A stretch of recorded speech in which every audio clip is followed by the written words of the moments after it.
Il-Ħadd it-Tajjeb.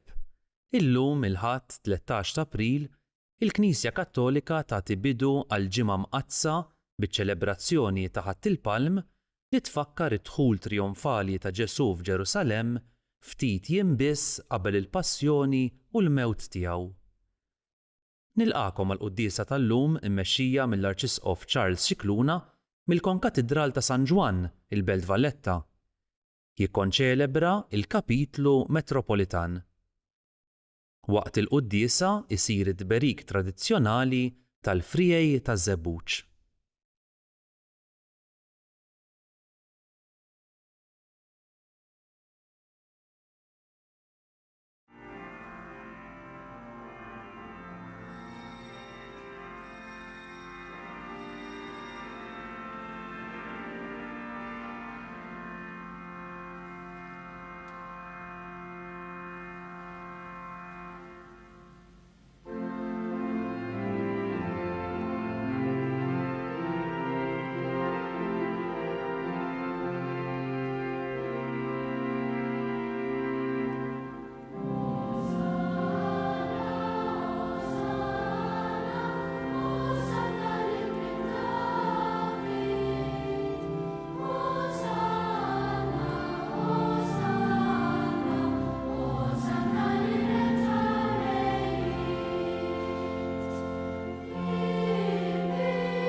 Kuti jeżissa mill-biru tar-Randan imqaddes aħna ħejjejna l-qlub tagħna b'emejjel tandima u mħabba.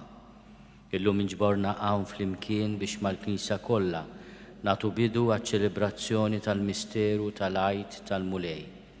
Jiġifieri l-misteru tal-Passjoni ta' Sidna Ġesu Kristu u tal-qawmin tiegħu mill-imwiet.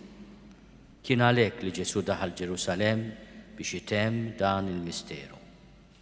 Għalhekk fidi sħiħa u b'qalbna kollha inġeddu t-tifkira ta' din id-daħla s-salvazzjoni tagħna. Nimxu wara l-Mulej biex għall-grazzja ta' Alla nissiebu ma' Kristu fid-tbatija u s-salib tiegħu, ħalli jkollna wkoll semmiju fil-qawmien għall-ħajja. Nitolbu. U Alla ta' dejjem li tista' kollox bil-barka tiegħek qaddes dawn il-frijaj biex aħna li nimxu ferħana wara Kristu Sultan iseħħilna naslu f'Ġerusalemm ta' dejjem bis-saħħa tiegħu u li għaxu jsaltan għal dejjem ta' dejjem.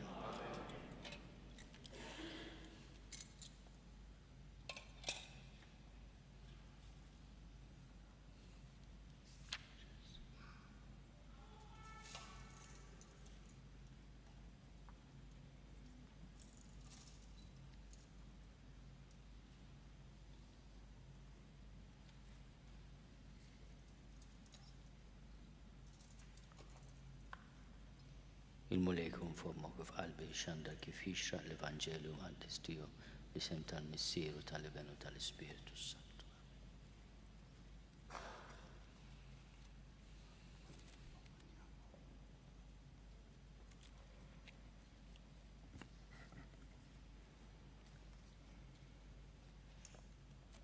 Il-murej ma'kom.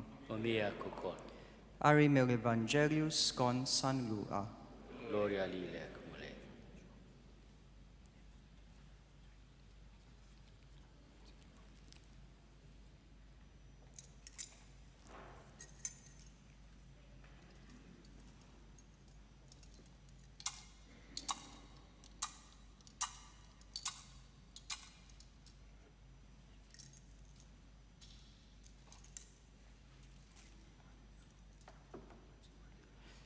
F'dak iż-żmien Ġesu aqbad it-triq u beda tila lejn Ġerusalemm, mixi quddiem l-oħrajn. Meta wasal qrib Betfaġe u Betanja, ħidejn l-orja li jgħidula ta' Żebuġ. Bad tnejn mid-dixxipli tiegħu u għalilhom: Morru fir-raħħal ta' Biswitna kif taslu, issibu ferru maħbud li ħadd qatt għaqdu ma' rikeb fuqu. Ħolluh u ġibuh. Jekk xi ħadd jistaqsikom: għalfejn qegħdin toħluh? Għajdulu hekk: il-mulej għandu biżonnu. Dawk li kienu mibata marru u sabu kollox kif kien għalilhom. Huma u jieħollu il-ferru, is-sidien tiegħu għalulhom: għalfejn qegħdin toħlu il-ferru? U huma wieġbu: għax il-mulej jeħtieġu. Imbagħad ġibu il-ferru lil Ġesu, għedu l-imnata tagħhom fuq il-ferru u rikbu lil Ġesu fuqu. Huwa u għaddej fiexu l-imnata tagħhom fit-triq. Xin imbagħad kien oqrob lejn in-nisra tal-glorja ta' Żebuġ. Il-kotra kollha tad-dixxipli bidiet tiffaħħa lil ara bajjed ta' feħ u breħen oli għal eġubijiet kollha li kienu raw u bidew jgħidu: Imbirek is-Sultan li ġej fis-sem il-mulej, srim fis-sema u glorja folla ta' smerit. Xi uħud mill-Farizej li kienu qalb il-folla għalulu: Mallem, ċanfaqhom lid-dixxipli tiegħek. Iżda hu weġibhom u qal: ngħidilkom li jekk jisku huma jgħajjat il-ġebel. Il-kelma tal-mulej. It-tifħil lilek Kristu. Ħut jeżis nimxu bis-sliem u ngħidu bil-ferħ lil Ġesu kif darba għamlet il-kotra tal-Ludija.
it-tfal tal-lut firxu l-biesi tagħhom fit-triq u bdew jgħidu u jgħidu.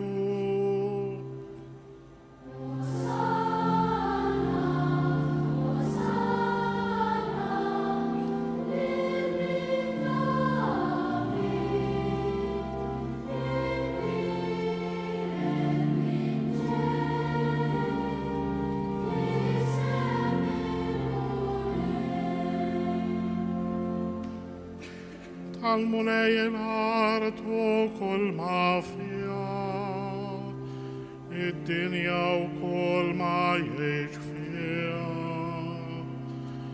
għaxu fuq l-ibħra waqqafa u fuq ix-xmajjar wetta. Flimkien?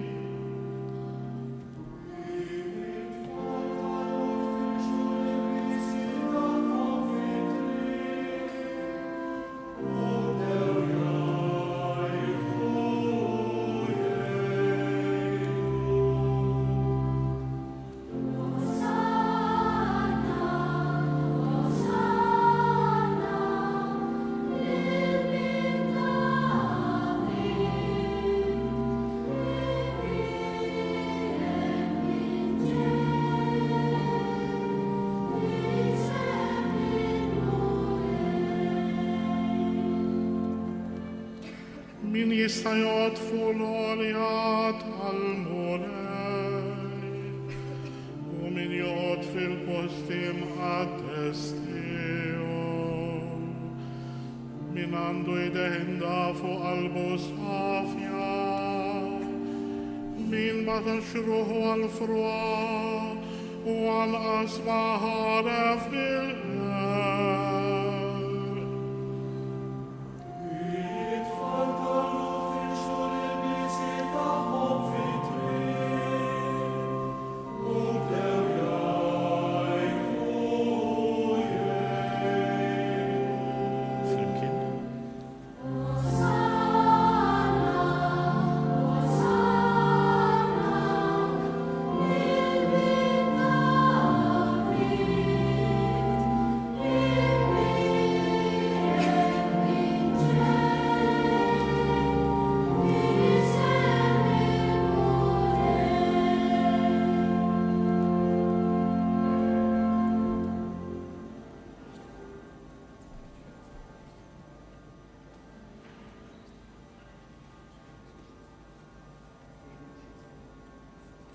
Li tolbu.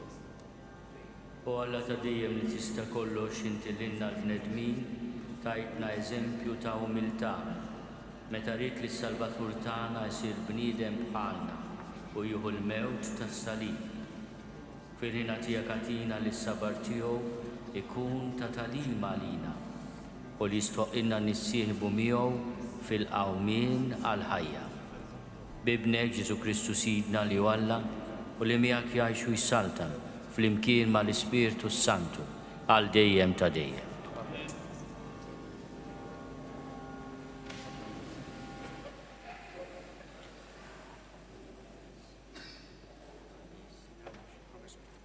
Qari mill-ktieb tal-profeta Eżajja. Sid il-mulej tan il-sien ta' wieħed jitgħallem biex nara fnejn lil-lajjen b'xi kelma. Ta' kull filgħodu jqajjimli lil-widinti biex nisma' bħal wieħed jitgħallem. Sid il-mulej fetaħ li widinti u jiena ma webbistx rasi, ma rġajtx lura. Tajdari lil dawk li kienu jisawtuni, ħaddejja lil dawk li kienu jinitfuli l-ħiti. Ma ħbejtx wiċċi mit-tajjir u l-bżieq. Sid il-mulej jenni, għalhekk ma nitħawwaġġ, għalhekk għamilt wiċċi b'ħażniet, jien naf li ma jkollix m'nix nistħi.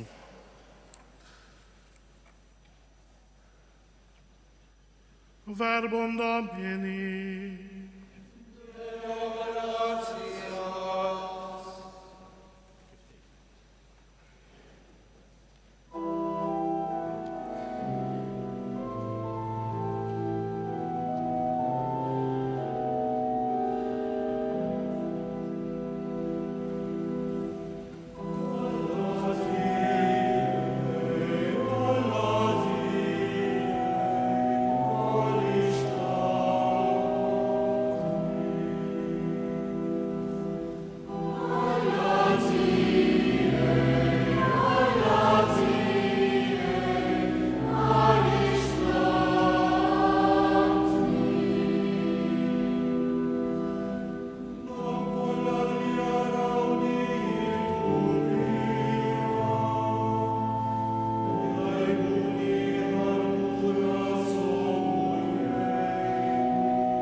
Qari mill-littra ta' San Pawl Apostlu lill-Filippin. Ġesu Kristu li għat li kellu n-natura ta' Alla ma għadx fit-tex tiegħu li hu daqsalla. Iżda xejjen lilu nnifsu billi ħan natura tal-sir. Sar jiġbaħ lil bnedmin u der minn barra bħala bniedem. ċekken lilu nnifsu billi jobda sal-mewt, anzi sal-mewt tas-salib. Għalhekk Alla qollih sa smewwiet u żejnu bl-isem li hu fuq kull isem biex fl-isem ta' Ġesu, fis-sema, fl-art u f'ih l-art, il-ħlejjaq kollha jinżlu għal kubtejhom u kull ilsien jistqar. Ġesu Kristu l-mulej għall-glorja ta' Alla l-Missier.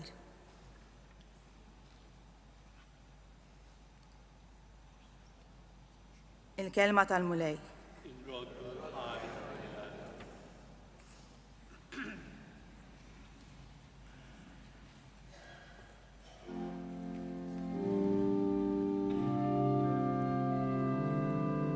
Gloria u tifħir, gloria u tifħir, gloria u tifħir nila Kristu.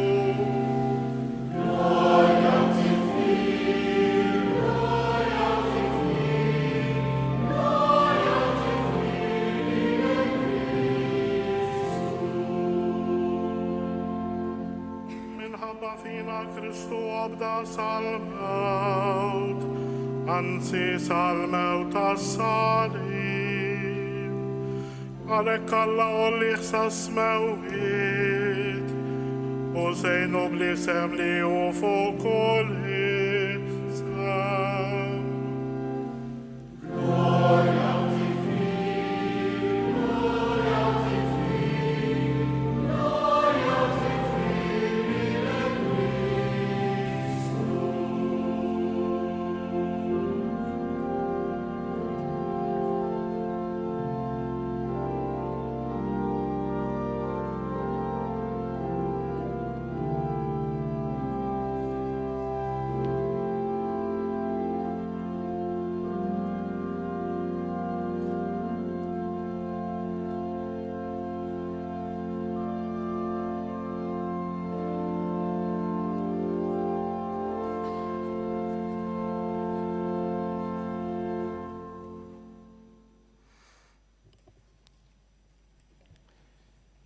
Il-passjoni ta' Sidna Ġesu Kristu skont San Luqa.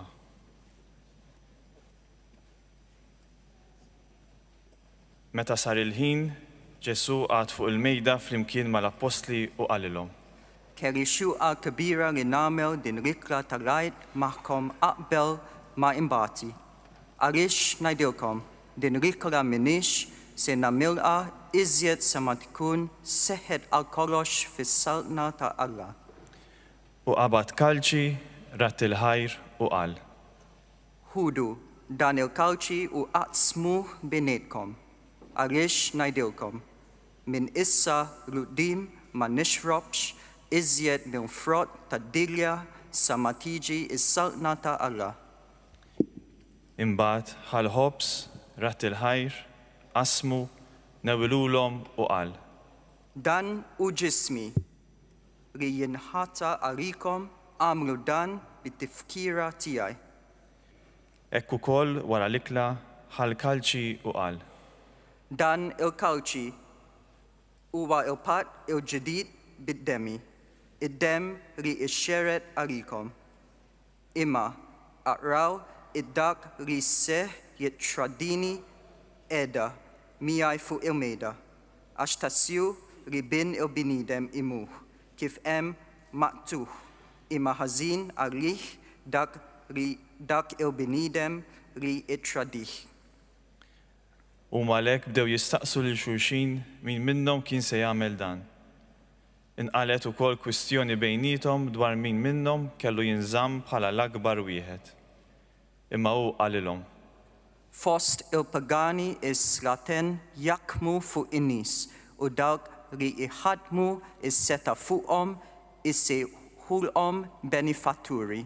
Intom mhux hekk, imma l-akbar fostkom għandu iġib ruħu tal-iżgħar wieħed u min hu fuq l-oħrajn iġib ruħu ta' għaddi, għax min u rakba dak li ikun fuq il-mejda, jew dak li ikun qiegħed jaqdi, mhux dak li ikun fuq il-mejda, imma jien qiegħed foskom nagħmilha ta' għaddi. Intom, imbagħad intom dak li żammejtu sħiħ miegħi fit-tidrib kollu li ġej fuqi, u palma missieri ħejja saltna għalija, hekk ukoll jiena inħejji għalikom biex tiklu u tixxorbu fuq il-mejda miegħi fis-saltnati u toqgħodu fuq tronijiet biex tagħmlu ħaq mit-tinax it-tribu ta' Israel. Ximun, Ximun, ara ix-xitan ridkom fidejh biex jieħaddikom mill-qaqbel pal-qamħ, imma jiena trab għalik biex il-fidi tiegħek ma tiġix nieqsa. Inti imbagħad meta terġa' lura għax sewwa wettaq rewħutek. Allu Xmun. Mulej, jiena lest li miegħek niġi saħansitra l-ħabs, lest li nieħu il-mewt ukoll. Imma Ġesu qallu. Ngħidlek, Pietru, il-lum qabel ma jiden is-seduk tikun ċatt għal trid dabiet li inti tafni. Imbagħad qalilhom. Naqsikom xi ħaġa meta batkom bla boża u bla ħoġġa u bla oq. Huma weġbuh. Ma naqasna xejn. Qalilhom Ġesu. Imma issa min għandu boża iqis li jeħodda miegħu, u min għandu ħoġġa wkoll, u min ma għandux sejf ibih il-libsa ta' fuqu u jixtri wieħed. Għaliex ngħidilkom jeħtieġ li jissieħ fija dak li hemm miktub, jiġifieri li kien maqdud mal-ħiżina ta' bilħaq dak li hemm miktub fuqi jissieħ. Qalulu d-dixxipli. Mulej, ara, hawn żewġ tisjuf hawnhekk. Qalilhom Ġesu. Biżejjed, Imbagħad ħareġ u mar bħas-soltu fuq l-olja taż-żebbuġ, u d-dixxipli wkoll marru miegħu. Kif wasal hemmhekk qalilhom. itolbu li ma titlux fit-tidrib. Imbagħad dbiet minnhom daqs tefa ta' ġebla, u nxteħet għall-kub tejh jitlob u jgħid. Missier, jekk inti triq warab mini dan il-kalċi, iżda tkun magħmula ir-rida tiegħek u mhux tiegħi. Derlu anġelu mis-sema biex jagħmillu l-qalb. Imma hu ħaż dwejjaq tal-mewt fuqu u beda jitlob b'ħerqa akbar. L-għaraq sarlu bħal qtar tad-demm iċarċar sal-art.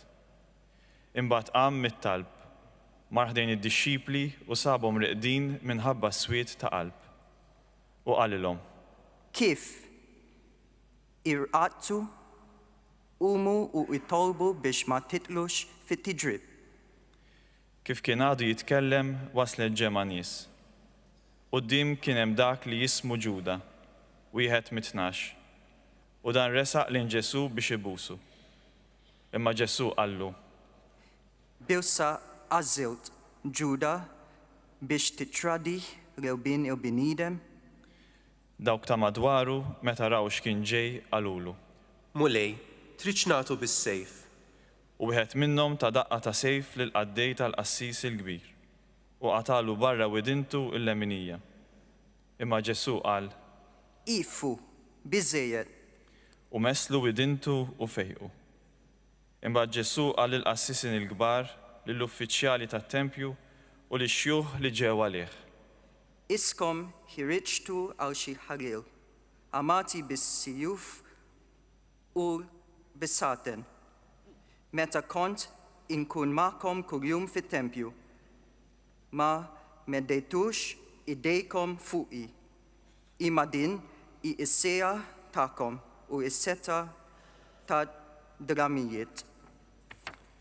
Imbagħad qabdu lil Ġesu u ħaduh magħhom u daħluh fil-palazz tal-qassis il-kbir. Pietru baqa' mixi warajhom mill-bogħod. Meta mbagħad qabdu n-nar f'nofs il-bitħa u nxteħtu bil-qiegħda madwaru, Pietru marqat bil-qiegħda f'nofshom. Imma kif kien hemm bil-qiegħda ma' ġenb in-nar, ratu waħda għaddejja, waħlet għajnejha fuqu u qalet. Dan ukoll kien miegħu. Iżda hu ċaħad u qalilha. Mara, anqas biss nafu. Wara ftit raħ xi ħadd ieħor u qallu. Inti wkoll wieħed minnhom. Imma Pietru wieġbu. Le sieħeb, minix. Għaddiet xi siegħa u raġa' kien hemm ieħor li beda jisħaq u jgħid. Iva, tassew, dan ukoll kien miegħu, għax dan ukoll mill-Galilija. Iżda Pietru qallu. Ma nafx inti tgħid sieħeb. U minnu fih kif kien għadu jitkellem, is-serduk idden. U l-mulej dar u ħares lejn Pietru. U Pietru ftakar fil-kelma li l-mulej kien qallu. Illum, qabel ma jidden is-serduk, inti tkun ġaċħatni 3 darbiet. U ħareġ il-barra jibki qalbu maqsuma. L-irġiel li kienu qegħdin iżommu lil Ġesu bdew jgħadduh biż-żuffjett u jsawtuh. U għattewlu wiċċu u bdew jistaqsuh u jgħidulu. Aqta' minn tajilek din id-daqqa. U għadu jajruh b'ħafna kliem ieħor. Meta sebaħ, iltaqet il-ġema tax-xjuħ tal-poplu, il-qassisin il-kbar u l-kittieba. U ħadu lil Ġesu quddiem is-sinedriju tagħhom u qalulu. Jekk inti l-Messija, ejdilna. Iżda hu weġibhom. Jekk ngħidilkom ma temnux, jekk nistassikom ma tweġbux. Imma min issa qudiem bin il-bniedem ikun bil-qiegħda in-naħa tal-yamin ta' Alla li jista' kollox. U l-koll qalulu. Mela, inti mela li bent Alla? Qalilhom Ġesu. Intom stess qegħdin tajduh. Iva jien. U huma qalu. Xi ħtieġa għandna iżjed ta' xhieda, asmajnija aħna minn fommu stess. Imbagħad qamet il-ġema kollha u ħaduh għand Pilatu. U bdew jakkużaw u jgħidu. Aħna sibna li dan il-bniedem qiegħed ixewwex il-ġens tagħna li mhuwiex iħalli lil min iħallas it-taxxa lil Ċesari u li qiegħed jgħid li hu l-Messija, is-Sultan. Pilatu staqsih u qallu. Inti s-Sultan tal-Lut? U hu wieġbu. Inti qiegħed tajdu. Pilatu qal lill-qassisin il-kbar u lill-kotra tan-nies. Ebda ħtija ma nsib f'dan il-bniedem. Iżda huma baqgħu jinsistu u jgħidu. Qiegħed ixewwex lill-poplu u jgħallem fil-Ludija kollha, ibda mill-Galilija sa hawnhekk stess. Kif sama dan, Pilatu staqsa jekk dak ir-raġel kienx mill-Galilija. U meta sar jaf li hu kien min-naħa li kien jagħmel minnha Erodi, bagħtu qudiemu. Għax f'dawk il-jiem Erodi wkoll kien Ġerusalemm. Erodi feraħ ħafna meta ra lil Ġesu, għax minn dak li kien sema fuqu kien ilu żmien jixtieq jarah, bit-tama li jara li jagħmel xi sinjal. U għamillu bosta mistoqsijiet, imma Ġesu ma wieġbu xejn. Il-qassisin il-kbar u l-kittieba b'saħna kbira fuqhom għadu jakkużawh. Imma Erodi flimkien mas-soldati tiegħu bdew iżebilħu u jgħaddih biż-żuffjett. Libsu libsa ta' kulur il-ellex u raġa' bagħtu quddiem Pilatu. Issa Erodi u Pilatu fl-imoddi kellhom għal xulxin, imma dakinhar saru ħbieb. Pilatu sejjaħ flimkien il-qassisin il-kbar, il-kapijiet u l-poplu u qalilhom. Ġibtu li quddiemi lil dan il-bniedem bħala wieħed li qiegħed ixewwex lill-poplu. Ara, jiena stħarriġtu quddiemkom fuq l-akkużi li qegħdin iġġibu kontra tiegħu u ma sibt ebda ħtija fih. U anqas Erodi ma sab, għax reġa' bagħtu quddiemna. Qegħdin taraw mela li ma għamel xejn li ħaqqu l-mewt. Għalhekk nagħtih is-swat u nitilqu. Iżda huma qabdu jgħidu l-kol f'daqqa. Għatih il-mewt lil dan, itilqilna lil Barabba. Dan Barabba kienu tefgħuh il-ħabs minħabba rewwixta li kienet qamet fil-belt għax kien qatel. Pilatu billi ried jitlaq lil Ġesu olla leħnu u reġa' kellimhom. Iżda huma qabdu jgħidu aktar minnu u jgħidu. Salbu, salbu. Għattilet darba qalilhom. Imma dan x'għamel ħażin, ma sibt fih ebda ħtija li ħaqqa l-mewt, mela nagħtih iswat u nitilqu. Iżda huma b'ħafna jgħat baqgħu jinsistu u jitolbu li jkun imsallab, sakemm fl-aħħar għaddit tagħhom. Għalhekk Pilatu għataħħa li jsir kif talbu huma. Telqilhom lil min talbu, jiġifieri lil dak li kien mitfuħ il-ħabs minħabba rewwixta u qtil, u lil Ġesu tawulhom bħalma xtaqu. Huma sejrin bih qabdu wieħed jismu Xmun minn Ċireni li kien ġej lura mir-raba u għabbewh bis-salib biex iġorru wara Ġesu. Kotra kbira ta' nies kienet mixja warajh. Fosthom kien hemm xi nisa li bdew iħabbtu fuq sidirhom u jibkuh. Imma Ġesu dar lejhom u qalilhom: Nisa ta' Ġerusalem, mhux lili ibku iżda ibku lilkom, infuskom u lil ulidkom, għax araw għad jiġi żmien meta jgħidu.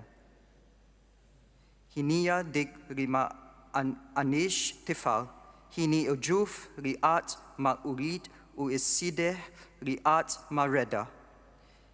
Imbagħad jibdew jgħidu lil muntani, aqgħu fuqna u lil orijiet, qodmuna, għax jekk dan kollu qegħdin jagħmluh li żokk meta qaqdu aħda, mela xi jissir minnu meta jinxef?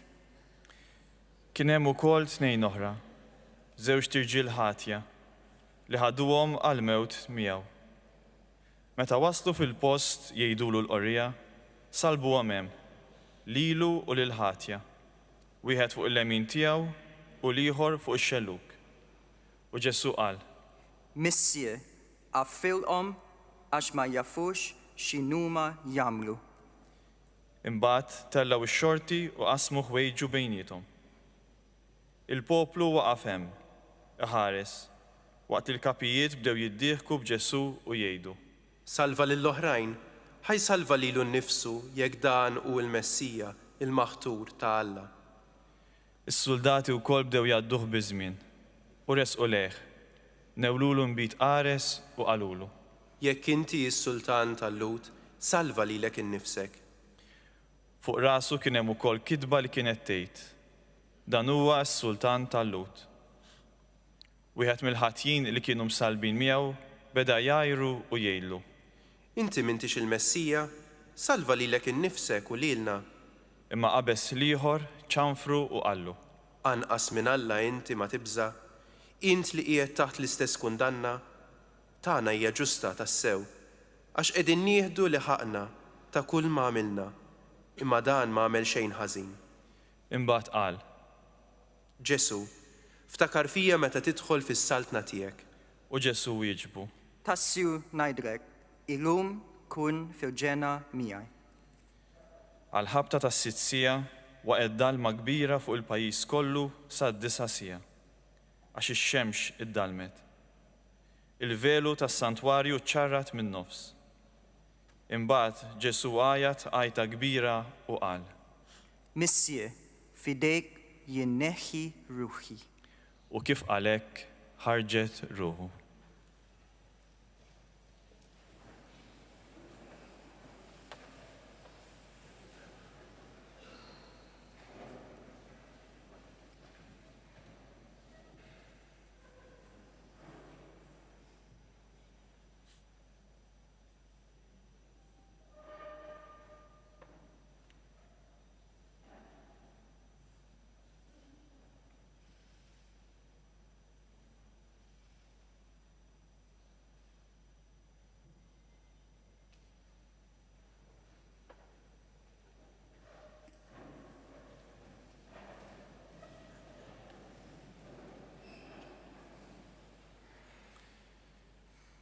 Iċ-ċenturjun meta ra x'ġara beda jfaħħar lil Alla u jgħid: Tassew li dan bniedem ġust. U n-nies kollha li kienu nġabru hemm biex jaraw, meta raw dawn il-ġrajja, reġgħu lura jħabbtu fuq sidirhom. Daw kollha li kienu jafuh għadu jaraw kollox mill-bogħod. Hekk ukoll xi nisa li kienu ġew warajh sa minn meta kien għadu fil-Galilija. U kien hemm wieħed jismu Giuseppi, membru tal-Kunsill, imma raġel tajjeb u ġust, li ma kienx qabel mal-membri l-oħra f'dak li riedu u f'dak li għamlu. Kien minn Arimatija, belt tal-Ludija, u kien jistenna s-saltna ta' Alla. Dan mar għand Pilatu u talbu l-ġisem ta' Ġesu. Niżlu mis-salib, kefnu fl-iżgħar u qiegħdu f'qabar maqtuħ fil-blat li fih kien għadu ma tqiegħed ħadd. Dakinhar kien jum it-tħejjija u s-sibt kien għoddu beda. In-nisa li kienu ġew mill-Galilija ma' Ġesu marru wara Giuseppi u raw il-qabar u kif kienu qiegħdu l-katavru. Imbagħad reġgħu lura u ħejjew il-fwejjaħ u l-mirra. Is-sibt għaddewh fil-mistrieħ skont il-preċetti tal-liġi. Il-kelma tal-mulej. Tifħili le Kristus.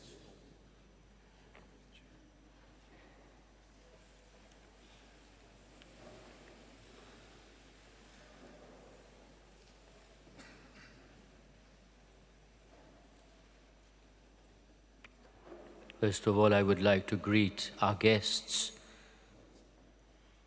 I'm happy to notice that you can also follow the liturgy through the booklets in a number of languages. Ġesu minn fuq is-salib fil-Vanġelu li għadna skemm smajna fil-Passjoni ta' Ġesu skont San Luqa jatina 3 kelmiet eżies. L-ewwel nett Ġesu stess jiddefendi lil min salvu. Aħfrilhom għax ma jafux x'inhu ma jagħmlu. It-tieni kelma li għandna hija dik li jgħid lil ħalliel sieħbu fit-tislib. Tassew ngħidlek illum tkun fil-ġenna miegħi. U t-tielet kelma hija wkoll lill-missier meta jerħi ruħu fidejh. Dawn it-tliet kelmiet eżies ta' Ġesu aħna nilmħu il-qalb tiegħu u s-seta kbira tal-imħabba tiegħu. Jidħol għalina mid-dinbin billi l-missier jgħidlu biex jaħfrilna ikun l-aqwa avukat tagħna ma jafux x'inhu ma jagħmlu. U ħafna drabi wara traġedja tad-dnubiet tagħna hemm dan in-naqqas ta' għaqal ta' tarif. Ma nkunux nafu eżattament x'aħna nagħmlu. Lilna nfusna, lill-arna u lill-Alla. U l-mulej minflok jikkundannana lill-missier jgħidlu aħfrilhom. Hekk ukoll jagħmel fid-dialogu tiegħu mal-ħalliel sieħbu aħna nsejħulu il-ħalliel it-tajjeb. Kien hemm magħref tal-Knisja li qal tant kien tajjeb li laħaq seraq il-ġenna wkoll. Ħalliel tajjeb tassew professjonali. Tassew ngħidlek illum tkun fil-ġenna miegħi. Dan il-bniedem minxur fuq salib għandu l-qawwa iwiet il-ħajja ta' dejjem. Dan hu l-misteru kbir. Aħna nilmħu lil Ġesu imsallab u nisimgħuh iwiet mhux il-ġid tal-art u l-għana tad-dinja imma l-ġenna. U hawnhekk tintwara l-qawwa vera tal-mulej li minn fuq is-salib jiftaħ il-bibien tal-ġenna li l-sieħbu msallab miegħu u lil kull wieħed waħda minna. Imma Ġesu wkoll lill-missier jgħidlu l-aħħar kelma li għandha tkun il-kelma tagħna fit-tmiem ta' ħajjitna. Missier, fidejk jinnerħi ruħi. Fid-dawl ta' din il-kelma żgħira ta' Ġesu jew nitolbu li aħna qatt ma nippretendu li aħna sidien ta' ħajjitna jew tal-ħajja ta' xi ħadd. Imma jkollna l-umiltà profonda. L-erf qawwi lill-missier nirrepetulu l-kelma għażiża ta' Ġesu. Fidejk, fidejk jinnerħi ruħi. Ħajti ma noħodix bidejja u lanqas noqtol il xi ħadd f'isem xi kompassjoni falsa. Imma nħalli fidejk.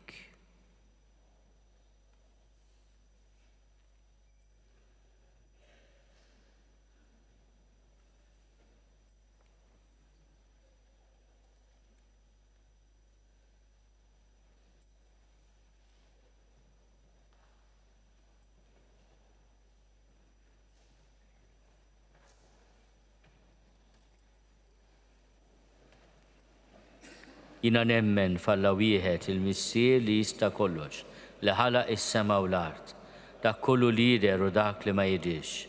U f'mulej wieħed Ġesu Kristu ibn waħdini ta' Alla, imnissel minn missier qabel kull żmien. Alla minn Alla, dawl minn dawl, Alla veru minn Alla veru.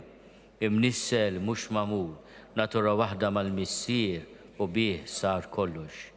Niżel mis-smewwiet għalina l-bnedmin u għal-fidwa tagħna u għal-ġisem bis-seta tal-Ispiritu Santu minn Marija Verġni u sar bniedem. Salbuh għalina bata taħt Ponzju Pilatu, miet u difnuh u fit-tielet jum qam minn bejn l-imwiet skont il-kodba mqazza u tela s-sema u qiegħed fuq il-lemin tal-missier u għandu jerġa' jiġi bil-glorja biex jagħmel ħaq mill-ħajjin u mill-mejtin u s-saltna tiegħu ma jkollix tmiem. U fl-Ispiritu Santu mulej li jagħti l-ħajja li ġej mill-missier u mill-liben li hu meqjum mweġġa flimkien mal-missier u mal-liben u li tkellem fom il-profeti. U fi knisja waħda qaddisa, kattolika, apostolika. Nistqar ma' mudija waħda għal maħfra ta' dnubiet u nistenna l-qawma mill-imwiet u l-ħajja ta' żmien li ġej. Amen. L-aħweżies illum qegħdin niċċelebraw l-imħabba kbira li Alla juri magħna l-iktar blotja sħiħa ta' ibnu l-waħdini li ma stmerx imut għalina fuq salib. Fiduċja kbira li l-Alla jrid biss il-ġid ta' kulħadd nresqu qudiemu it-talbiet tagħna.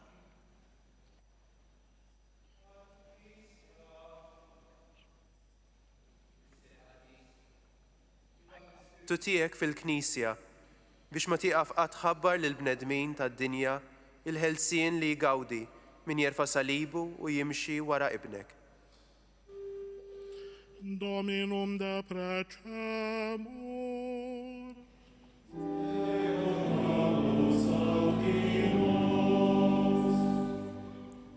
Għal-mexxejja tal-ġnus. Missier ta' seta' bla tarf, inti tafda tmexxija tal-ġnus fidejn il-bnedmin, għati jiddaw lil dawk li għandhom xi awtorità biex imexxu lil popli fit-triq tal-ġustizzja, l-għaqda u l-imħabba. Dominum de precemur.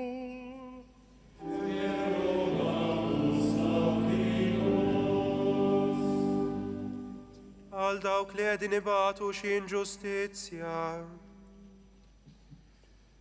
Missier ġust, kuma dawk il-bnedmin li qed jiġu abbużati minħabba l-kilba għall-flus jew għas-seta u wejnhom jiksbu d-dinjità tagħhom ta' wliedek mifdija bid-demm ta' ibnek nitolbu.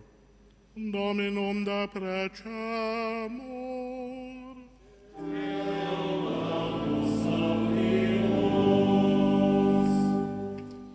Għal-morda għal dawk li jieħdu ħsiebhom.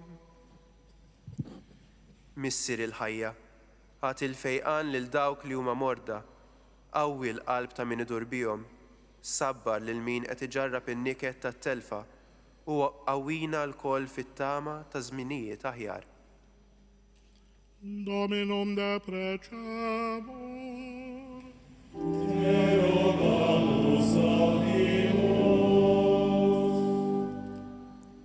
Għal dawk li ma jemnux u jinstabu l-bot minn Alla. Missier it-tiba, rattab il-qlub ta' dawk li ma jemnux fik, biex huma wkoll li duqu l-għena u l-paċi tiegħek, u għat il-grazzja tal-konverżjoni lil dawk li jemnu fik, iżda jinsabu l-bot minnek. Dominum da precamur.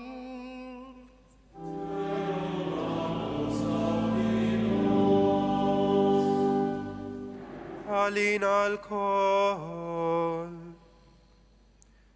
Missier ta' mħabba bla tmiem, għatilina l-koll li nifmu iżjed il-għala tal-passjoni l-mewt ta' ibnek, biex inqumu mill-ħajja ħażina tagħna għat-tanniqa ta' paċi miegħek. Dominus de precamur.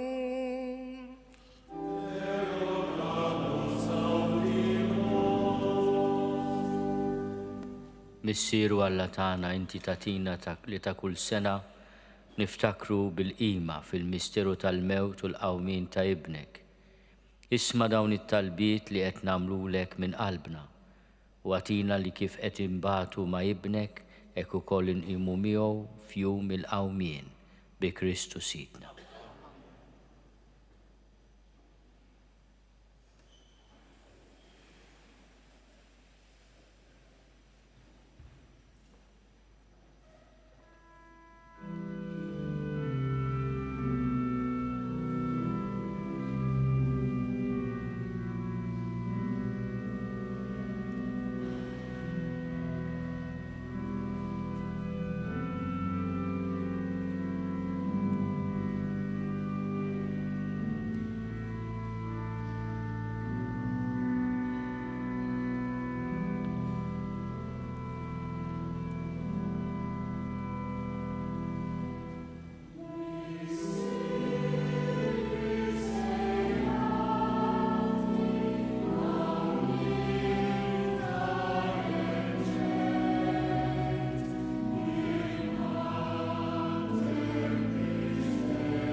Nitolbu ħuti biex is-sagrifiċċju tiegħi tagħkom ikun joġob lill-Alla l-Missier li jista' kollox.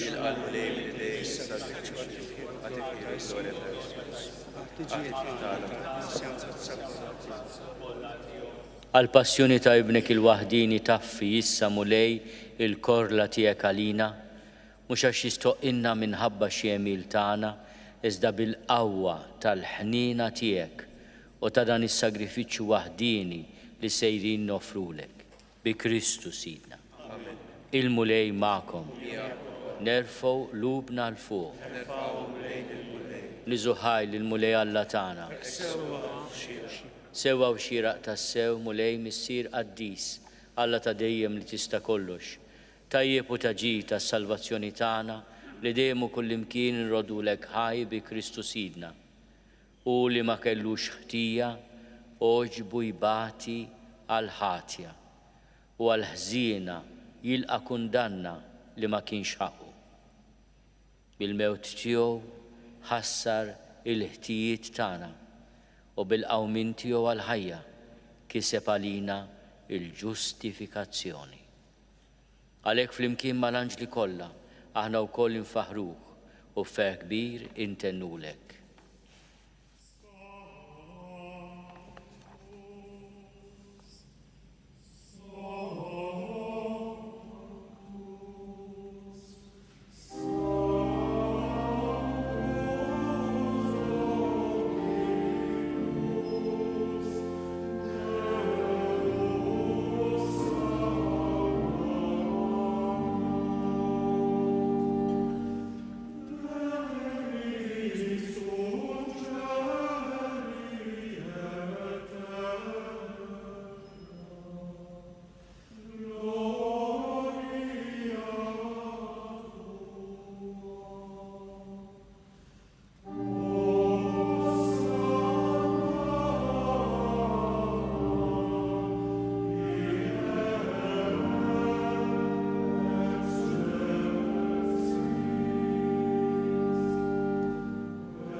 Għaddis tas-sewint mulejn u jistoqlok it-tifħir tal-ħolqien kollu, għax bibnek Ġesu Kristu Sidna u bil-qawwa tal-Ispirtu Santu, inti tagħti l-ħajja, kollox tqaddes u tibqa' dejjem tiġbor għalik poplu biex mintluħ ix-xemsa sanżula issirlek offerta safja. Għalhekk mulej ġejna quddiemek b'dawn l-offerti biex ikunu konsagrati lilek. Miċ-ċokontana nitolbuk qaddishom bl-Ispirtu tiegħek biex isiru l-ġisem u d-dem ta' ibnek Ġesu Kristu Sidna li bi kmandament tiegħu qegħdin niċċelebraw dan il-misteru. Għaxu fil-lejli fih ingħata lina ħal-ħobs, radlek il-ħajr, birek, qasam tali d-dixxipli tiegħu u qal: ħudu u kulu l-koll minn dan, għax dan huwa ġismi li jingħata għalikom.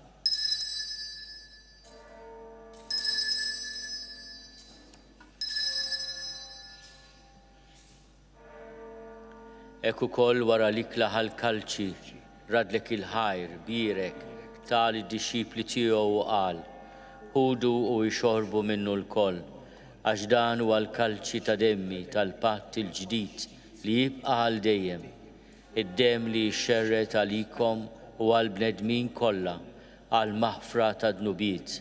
Għamlu dan b'tifkira tiegħi.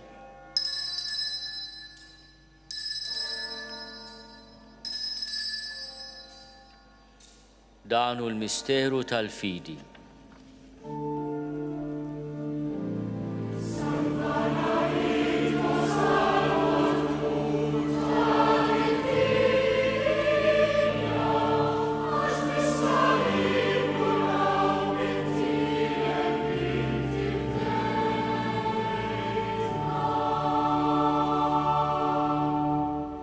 mulej aħna u namlu dan tifkira tal-passjoni li bija ibnek f'dina u tal-qawmin u tluħ glorjus tiegħu fis-sema.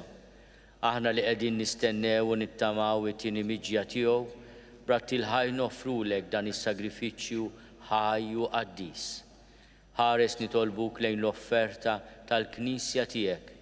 Ara fiha l-vittma li bis-sagrifiċċju tagħha rid terġa' tħabbibna miegħek. Għamel li aħna li se nissaħħu bil-ġisem u d-dem ta' ibnek, nimtlew bl-Ispirtu qaddis tiegħu u nkunu ġisem wieħed u ruħ waħda fi Kristu. Nitolbuk li hu jagħmel minna offerta li tibqa' dejjem quddiemek biex inkunu nistgħu niksbu l-wirt mal-mażulin tiegħek, mal-Verġni Imqazza Omm Alla Marija, mal-Arus tagħha San Ġusepp, mal-Apostli San Ġwanni l-Battista l-Marti Glorjużi tiegħek, mal-qaddisin kollha li kif nittamaw jidħlu dejjem għalina quddiemek. Għamel li tolbuk mulej li din il-vittma li terġa' tħabbibna miegħek tkun taslim u salvazzjoni għad-dinja kollha. Wettaq fil-fidi u fl-imħabba l-Knisja tiegħek tul il-mixja tagħha fid-dinja. Il-qaddej tiegħek il-Papa Franġisku, l-Isqof tagħna Charles, l-Isqof Joseph li qiegħed jgħinu, l-Isqof Anton, l-isfijiet u l-ministri kollha tiegħek u l-poplu kollu li inti ksibt għalik. Il-qabitjieba t-talb u x-xewqat ta' din il-familja li jintritta tinġabar madwarek. Qader mis-sirħanin li l-ulidek kollha kull fejn jinsabu u għaqadhom miegħek il-koll. Ħenn għal ħutna mejtin u għal dawk kollha li ħallew din il-ħajja fis-sewwa tiegħek. Daħħalhom fis-saltna tiegħek fejn nittamaw li aħna wkoll qatt naslu biex il-koll flimkien nitaxqu għal dejjem bis-sebħ tiegħek bi Kristu Sidna li bih intfawwar id-dinja b'kull ġid. Bi Kristu ma' Kristu fi Kristu, jingħata lilek Alla missier li tista' kollox, flimkien mal-Ispirtu Santu, kull ġew glorja għal dejjem ta' dejjem.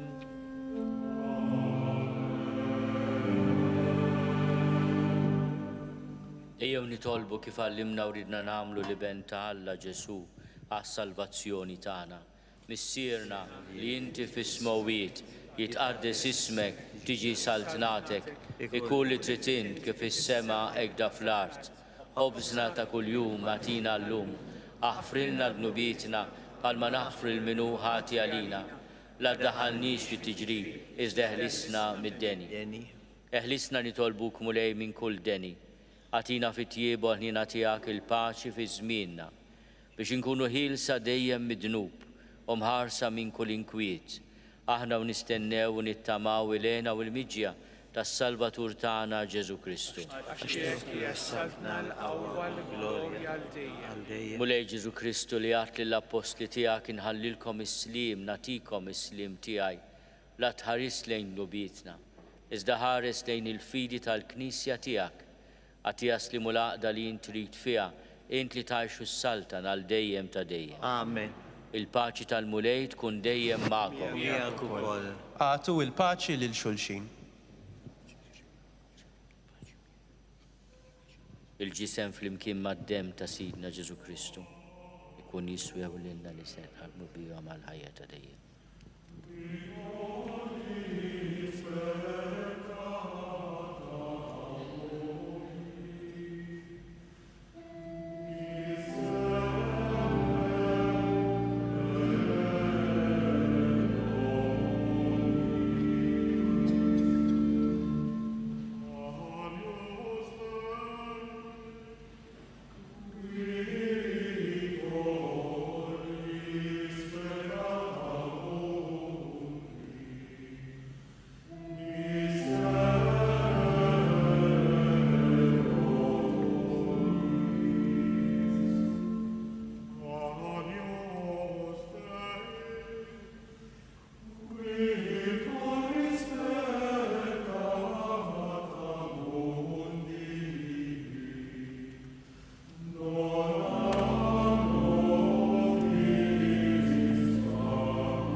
Alla danu li neħid nubit tad-dinja ħenin dawk li ma mistiedna l-ikla tal-ħaruf.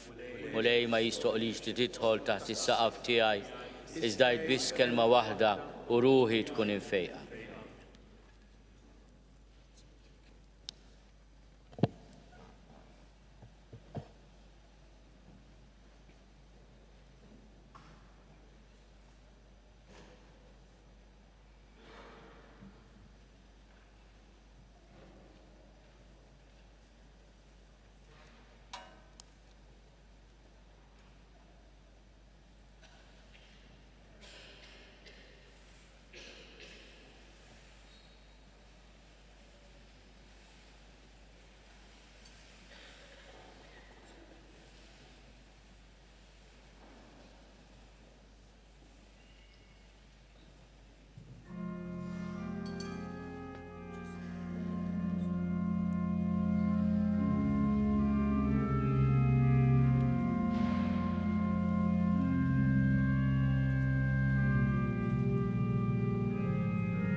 nitolbu.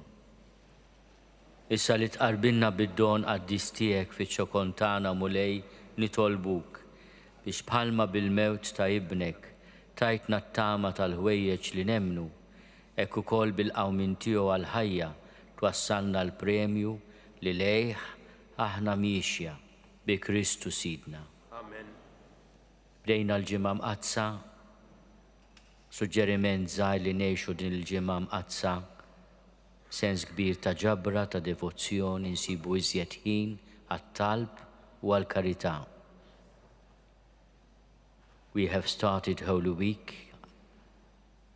A humble suggestion that we pray more during these days. We dedicate our time to silent reflection and also acts of charity. Niltaqgħu kalla jrid ukoll ħamis ix-xirka. Filgħodu nitolbu ħafna s-saċerdoti tagħna u fil-għaxija niltaqgħu biex infakru dak li għamel Ġesu meta waqqaf l-Ewkaristija s-saċerdozju u tagħna l-kmandament tal-imħabba.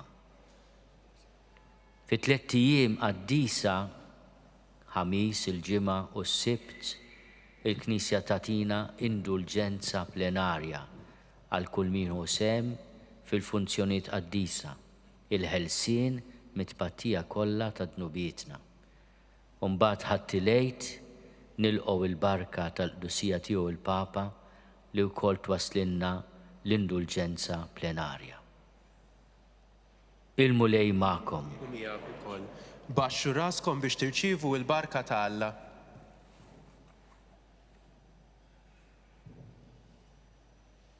Alla, il-missier ta' kull ħnina, li bil-passjoni ta' ibnu ta'kom eżempju ta' mħabba, jagħtikom li taqdu l-Alla u lill-bnedmin u tiksbu d-don kbir tal-barka tiegħu. Iwassalkom għal ħajja ta' dejjem lilkom li temnu lill-mewt ta' Kristu teħliskom mill-mewt ta' dejjem. Bħalma timxu fuq l-eżempju tal-umiltà ta' Kristu, hekk il-mulej seħibkom miegħu fil-qawmien għal ħajja. U l-barka ta' Alla li jista' kollox il-missier u l-iben u l-Ispirtu Santu tinżel fuqkom u tibqa' magħkom għal dejjem. Amen.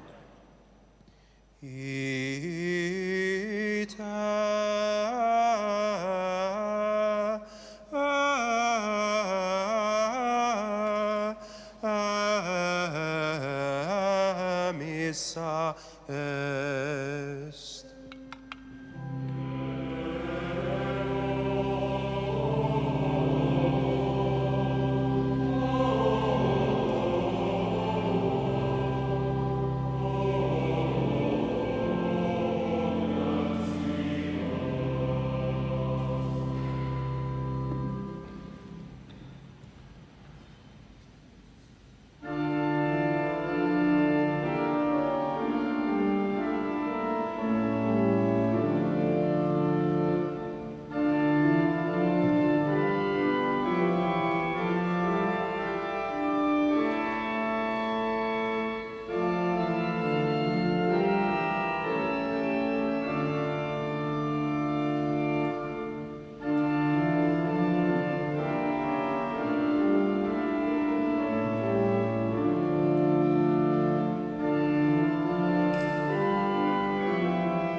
Naslu fit-tmiem din il-quddiesa f'ħatt il-Palm mill-konkatedral ta' San Ġwan il-Belt Valletta. Inħeġġukom sabiex tul il-ġimgħa mqazza tattendu u tipparteċipaw fiċ-ċelebrazzjonijiet ta' tridu tal-Eid fil-parroċċi. Tista' tiċċekkja xemm fil-parroċċa tiegħek u f'parroċċi oħra billi żżur il-website randan.knisja.mt. Infakkarkom li kull min jixtieq jgħin lill-Arċidjoċesi ta' Malta tkompli ħidmietha bix-xandir tal-Qudies jista' jagħti donazzjoni online jew permezz ta' ċekk indirizzat lil Arċidjoċesi ta' Malta u iktbulna li d-donazzjoni tagħkom hija għal dan il-għan. Aktar dettalji jinsabu fuq knisja.mt/donazzjonijiet. Mulej, ħares lill-familja tiegħek li għalija Kristu sofra d-batija tas-salib. Żomm idejk fuqna u għenna naħfru bħalma ħafrilna hu. Il-kumplament tal-ħadd it-tajjeb.